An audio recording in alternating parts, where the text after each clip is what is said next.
যে এইখানটায় কত কত বড় জায়গা দেখা যাইতেছে। এই পুরো জায়গাটার মধ্যে যে কোনো জায়গায় বসে বসে ওই যে ওইখানে অনেকে দাঁড়ায়, এই যে দেখেন এই যে বড়শি দিয়া মাছ ধরতেছে, এই যে বড়শি দিয়া মাছ ধরতেছে, এটা অনেক দূরে দূরে। হ্যাঁ, তারপরে আবার ওই যে ওইখানটা দিয়া ওই রাস্তাটা দিয়া ওইটা দিয়া ওই একদম ওই ইটার মধ্যে যাওয়া যায়। আবার এই যে দেখেন আবার কিছু কিছু লোক আছে যারা এই যে এই বোটের মতো ছোট ছোট নৌকা নিয়ে ভাসানো এটার মধ্যে বৈশা বৈশা মাছ শিকার করতেছে। যদিও অনেক দূরে, খুব ভালোভাবে পরিষ্কার দেখা যাচ্ছে। আজকে রোদ নাই আকাশে, খুব বেশি রোদ নাই, কিন্তু মানে কত সুন্দর জায়গা।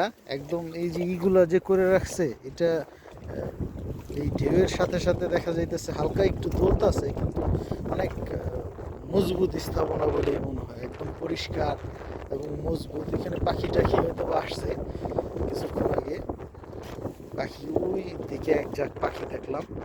মানে সব কিছু মিলে মানে বড়শি দিয়া বা মানুষজন নাই, কিন্তু সাংঘাতিক রকম উন্নত উন্নত স্থাপনা করে রাখছে যাতে মানুষজন আইসা এখানে বড়শি দিয়ে মাছ ধরতে পারে, ই করতে পারে। কিন্তু সুন্দর ইয়া না,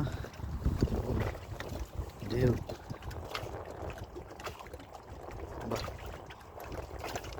কত সুন্দর সাউন্ড। ওই যে অনেক লোকজনই করতেছে, ওইদিকে অনেক বড় এরিয়া, অনেক বড় এরিয়া। এবং একটু পরপরই এইরকম বড়শি দিয়া যাতে মাছ ধরতে পারে এইরকম বানানো আছে। এইখানে যেমন এইখানে একটা, ওইখানে একটা, ওইখানে একটা, ওইখানে একটা। ওই যে ওনারা মাছ ধরতেছে, ওই দিক দিয়ে গিয়া ধরা যায়, ওই দিকে আবার ছোট ছোট নৌকা দেখা যায়। এবং ঠিক এই বরাবর ওই পিছনে হয়েছে আমাদের বাসা, ওই যে আমাদের বাসার টাওয়ারটা উপর দিয়ে দেখা যায়, ওইখানে হচ্ছে আমাদের বাসা।